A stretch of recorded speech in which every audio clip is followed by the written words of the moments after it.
KBBI Bahasa Indonesia mungkin yang mengarah ke yang sifatnya itu mendobrak pembatas bagaimana caranya dengan meretas itu bisa melakukan sesuatu gitu. Tetapi dalam hal ini kita mengambil dalam hal positifnya dan melihat kalau kata Rasul itu kan tuntutlah ilmu itu kalaupun di negeri Cina ya. Kalau kami dari Eropa kan tuntutlah ilmu itu walaupun ke Unisam. Jadi untuk sampai ke sini sungguh perjuangan yang kami lakukan itu sangat luar biasa menurut saya.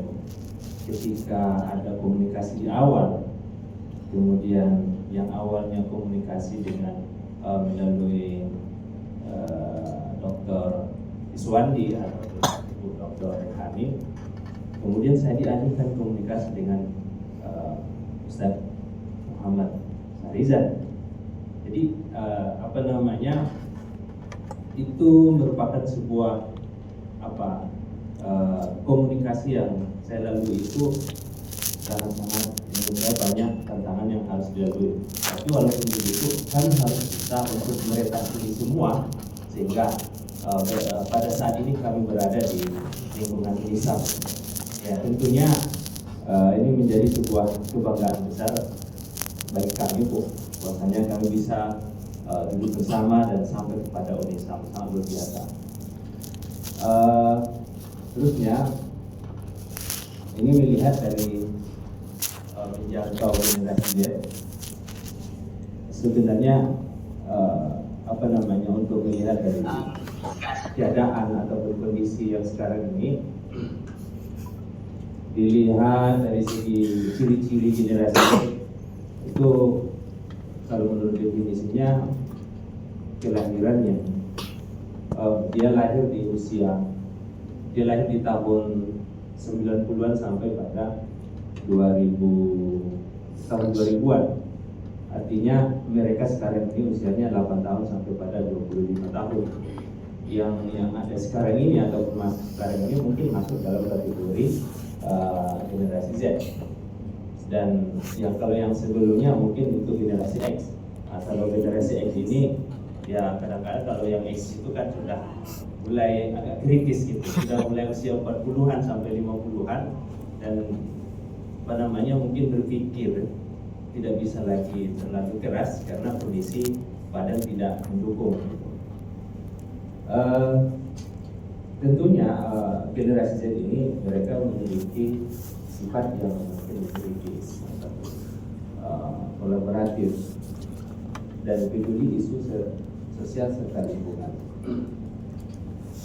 Dari kegiatan ataupun masalah-masalah yang ada terkait masalah generasi Z sekarang ini, sehingga bisa menjadi sebuah tantangan besar bagi seorang pendidik atau seorang guru untuk menghadapinya, karena mereka di generasi Z ini adalah dunianya AI ataupun AI yang selalu berkomunikasi dan ketika Prof tadi sampaikan untuk menjawab, untuk membuat soal dan sebagainya sudah berlandaskan kepada itu.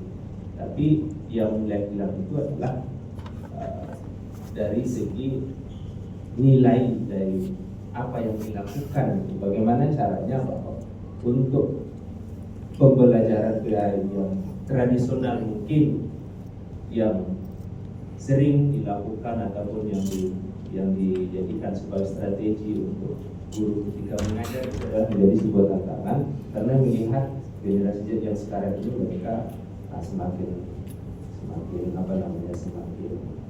kritis.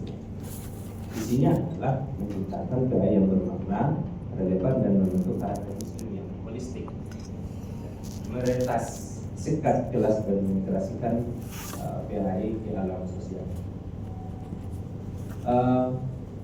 Sebenarnya dilihat mengapa harus mengangkat alam sosial. Tentunya di dalam Islam alam itu diberikan sebagai tanda kebesaran Allah. itu di dalam Al-Quran surat Al-Imran ayat 90. Kemudian konsep kekhalifahan imam menjadi tanggung jawab pengajaran lingkungan. Kemudian belajar dari keteraturan, keseimbangan dan keindahan ciptaan Allah dalam Al-Mulk ayat 3-4. Dan itu bukan hal yang baru lagi sebenarnya bagi kita, bahwa dengan adanya alam itu menjadi tempat untuk belajar. Namun menjadi persoalan mungkin di daerah Indonesia ataupun di daerah kami itu bahwa sekarang ini lagi diintai lokasi-lokasi yang masuk ke yang milik daerah atau milik negara dan sebagainya, sehingga alam mungkin hampir punah di daerah Indonesia di bagian Riau gitu, karena hampir semua itu diretas, hampir semua itu dibuat menjadi alam sawit dan sebagainya, sehingga untuk belajar kedua itu mungkin sangat bagus sekali. Kemudian Islam dan sosial, ya tentunya ini semua adalah bagian-bagian yang perlu untuk dilakukan, sehingga adanya ukhuwah, tolong-menolong dan keadilan yang perlu untuk diperkuat di pendidikan Islam. Meretas sekat kelas itu maksudnya dari teori ke aksi. Bagaimana caranya? Memang belajar itu tidak hanya sebatas ada batas atau dinding, tapi bagaimana caranya belajar pendidikan agama Islam itu ya berada di luar dan itu dijadikan sebagai tempat untuk belajar agama Islam. Dan integrasi dari ilmu dan teknologi itu sangat perlu sekali untuk dilakukan. Kan tetapi ini sebenarnya sedikit lebih skopnya lebih kecil dari yang Prof sampaikan tadi.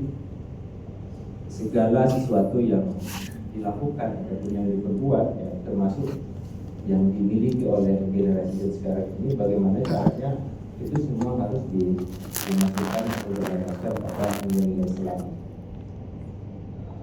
supaya yang dilakukan itu bernilai ibadah tentunya dalam kehidupan kita. Dan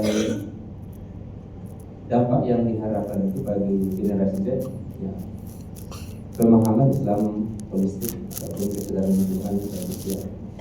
Dan mereka memiliki pengembangan soft skill, terbentuknya karakter muslim dan beretika, peduli terhadap kesalahan sosial. Kalau pendidikan itu usaha sadar dan berencana untuk memberikan suasana belajar yang dibina itu kognitifnya atau juga psikomotoriknya, kalau Prof tadi sampaikan adalah ada namanya sosial. Ya, sebenarnya bahwa pendidikan itu memang untuk membentuk kepribadian dan tidak hanya soleh secara pribadi, tetapi dia soleh secara sosial. Hablum minallahnya bagus, dan bagaimana juga untuk membangun hablum minannas. Kemudian bagi masyarakat, ya tentunya generasi yang harus dekat terhadap isu global, kontribusinya dalam pembangunan berkelanjutan, untuk menciptakan terjadinya yang kuat sebenarnya persatuan. Kesimpulannya bahwa pembelajaran PAI bagi generasi Z harus dinamis, relevan dan memberdayakan, mengangkat dari alam dan sosial adalah kunci untuk menciptakan pemahaman Islam yang berbeda aplikatif. Kemudian memberikan generasi muslim yang cerdas, berakhlak mulia, dan peduli terhadap sesama serta alam semesta. Dalam tanda kutip, ya intinya adalah untuk membentuk kesalahan individu dan kesalahan bersama. Mungkin demikian dapat saya sampaikan dalam kesempatan kali ini. Mohon maaf. Assalamualaikum warahmatullahi wabarakatuh.